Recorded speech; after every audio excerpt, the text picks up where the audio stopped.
आफादनि 52थि बोसोरारि जथुम्मानि जि रेजुलेशन्स बेखौ जोङो लानाय जाबाय आरो बेखौ अलरेडि जोङो खौरांगिरिफोरनो बेखौ हगारनाय जाबाय। दिनै आसामनि स्पिकार हितेन्द्र नाथ गस्वामीया जोंनि आलासि महरै बाहागो लाफैदों। दा बिथांनि गेजेरजों जोङो आसाम सरकारनोबो बेखौ कपि हरगोन। जोंनि गिबिसिन दाबियानो जाहैबाय जे बड'लेण्डनि जेंनाखौ गभर्नमेन्टआ थाबैनो सुस्रांनानै होनांगौ।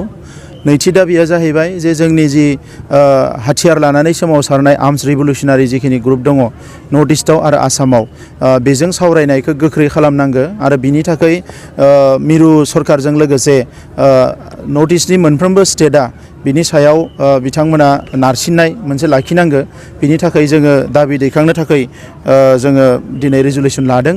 बेजों लोगोसे आसामिसखौ कम्पालसरि साबजेक्ट हिसाबै सोनायनि थाखाय जि मोनसे आसाम केबिनेटआ पास खालामदों बेखौ जोङो गनाया होननानै बुंदों आरो बेखौ सोदांनांगौ होननानै बुंदों जोङो। मानोना दिनै बिथांमोना बुंदों बिटिएडि आरो बर' थानाय ओनसोलफ्राव बेखौ बाहाया होननानै, नाथाय रोखा बुङाखै जे बर' थानाय बबे बबे ओनसोलाव बिथांमोना बाहायनाय नङा। ओंखायनो जों बुंदों जे बिटिसि आरो आसामनि जेसेबां बर' बिजोंनि फरायसालि दङ बेवहाय बिथांमोना नारसिननो मोननाय नङा आरो बेजों लोगोसे गुबुन बिजोङाव फरायना थानाय बर' फरायसाफोरखौबो बिथांमोना नारसिनना मोननाय नङा। बिथांमोना दिनै सोरबा इंलिश मिडियामाव फरायना थानाया बर'खौ बिथांमोना गावनि साबजेक्ट हिसाबै लानो हायो MIL। ओंखायनो बै जायगायाव बिथांमोना आसामिसखौ नारसिननो मोननाय नङा।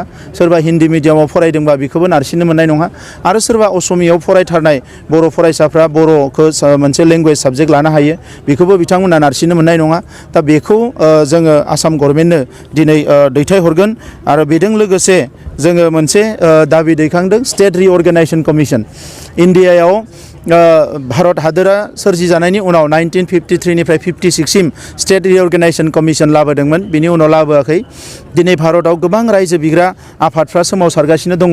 दा बेखौ नोजोर बोनानै भारत सरकारा थाबैनो फिन खेबसेबाव स्टेट रिअर्गेनाइजेसन कमिसन दानांगो होननानै जोङो रेजुलेसन लादों आरो जों बेखौ थाबैनो दाबि दैखांनानै केन्द्र सरकारनो जोङो मिरु सरकारनो जोङो मेम'रेन्डाम हरगोन आरो बेजों लोगोसे जि माखासे नेशनेल लेन्ड पलिसि आरो नेशनेल एजुकेशन पलिसि बेवहायबो जोङो बिथांखि लादों।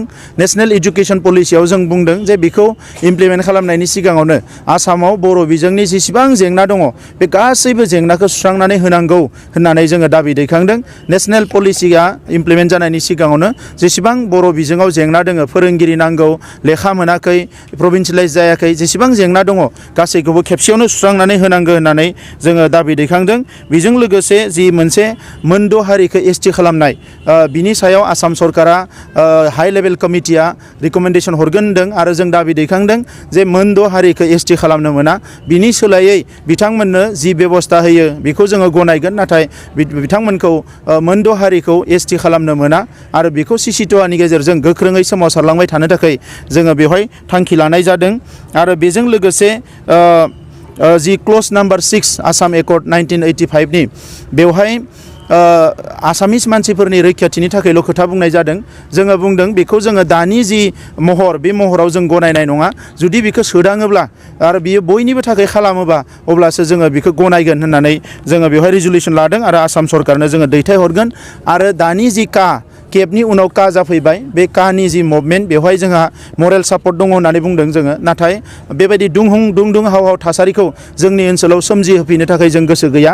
नाथाय जोंनि खोथाया स्पष्ट जे थागिबि मानसिफोरनि हेंथायै सरकारा मायबा पलिसि लायोबा बेखौ जों अराय सम हेंथा होलांबाय थागोन आरो बेखौ जों मालाबाबो गनायनानै लाया। दा बे खोथाखौ जोङो दिनै रेजुलेसन लादों। बिनि अनगायैबो जोङो रांखान्थि जौगानायनि थाखाय, समाजखान्थि जौगानायनि थाखाय जोंनि मिशन कुवालिटि इडुकेसनखौ जोङो मावफुंनो थाखाय, जोंनि बड'फा मिशनखौ मावफुंनो थाखाय, बेजों लोगोसे आइजोफोरनि माखासे जौगालु खामानि मावनो थाखाय, बेजों लोगोसे आथिखालाव मानसि लांखार जानाय मानाय बेखौ नोजोर बोनानै ससियेल रेजिस्ट्रेसन खालामनो थाखाय जों माखासे रेजुलेसन लादों। आरो दुलाराय बर' फरायसा आफादा दिनै जोंनि गेजेराव लाइमोनफ्रा जेरै ड्राग्स जानाय बायदिसिना जुवा गेलेनायनि थासारि फैदों, बेखौ जायखिजाया थासारियावनो दुलाराय बर' फरायसा आफादा बेखौ होबथानो थाखाय जुजिलांगोन होननानै जोङो थांखि लादों। जोंनि गेजेराव तिर खेला, बहाबा माने केसिन' नि खोथा रायलायदों दिनै बे गासैबो जौ जुवा गाज्रि थासारि लाबोग्रा समाजारि गाज्रि थासारि लाबोग्रा जि खामानि बेखौ होबथानायनि थाखाय दुलाराय बर' फरायसा आफादा बे 52थि जथुम्मायाव थांखि लानाय जादों। बर'फोरनि दाबिखौ लानानै भारत सरकारा सावरायाखै नङा, गोबां सावरायबाय, आसाम सरकाराबो सावरायबाय आरो बिथांमोना सलुसन खालामनो होननानैबो खोथा होदों।